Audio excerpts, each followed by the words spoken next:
జంగ్లీ మహారాజ్ వయసు 50 ఏళ్ళు. ఇలా చెప్పగానే అందులో ఏముంది? చాలా మందికి ఆ వయసు వస్తుంది కదా అనుకోకండి. అదొక ఇంజనీరింగ్ అద్భుతం. అలా అని పెద్ద బిల్డింగ్ కూడా కాదు. జంగ్లీ మహారాజ్ అంటే ఒక ఆధ్యాత్మిక గురువు పేరు మీద ఉన్న రోడ్డు పూణేలో ఉంది.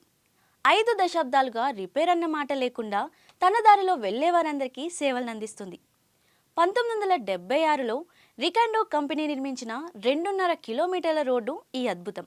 నమ్మలేకపోతున్నారు కదూ? అసలు ఇదేలా సాధ్యమైందో చూద్దాం.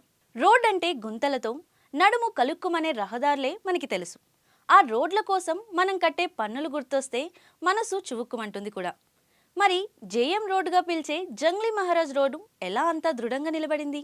1970లో ఒక పక్క కరువు, మరోపక్క వరదలు బాధేస్తున్న వేళ శ్రీకాంత్ షిరోలే అనే కార్పొరేటర్ ముంబై రోడ్ల కన్నా పూణే రోడ్లు ఎందుకింత అధ్వానంగా ఉన్నాయని ఆలోచించాడు. ఈ పరిస్థితి మార్చాలనుకున్నాడు. నేరుగా వెళ్ళి రికాండో కంపెనీ వారితో మాట్లాడాడు.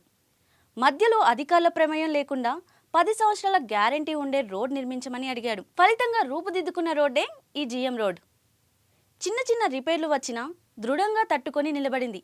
అయితే తమ నిర్మాణానికి గ్యారంటీ ఇచ్చి ఇంతటి ఘనత సాధించిన రికాండో కంపెనీకి ఆ తర్వాత అటువంటి కాంట్రాక్టులు రాకపోవడం విషాదం.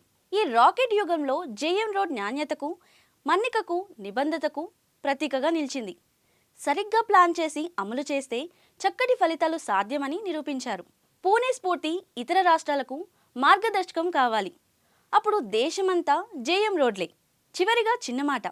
తాజాగా కేంద్ర రోడ్డు రవాణా, రహదారుల మంత్రి నితిన్ గడ్కరీ ప్రధాన రహదారులపై క్యూఆర్ కోడ్ స్కానర్ ఏర్పాటు చేసి సంబంధించిన కాంట్రాక్టర్, అధికారుల వివరాలు ఇవ్వడం ద్వారా వారిని రోడ్డు నాణ్యతకు జవాబుదారీ చేయాలని ప్రతిపాదించారు. బేష్, లేట్ అయినా లేటెస్ట్ నిర్ణయం.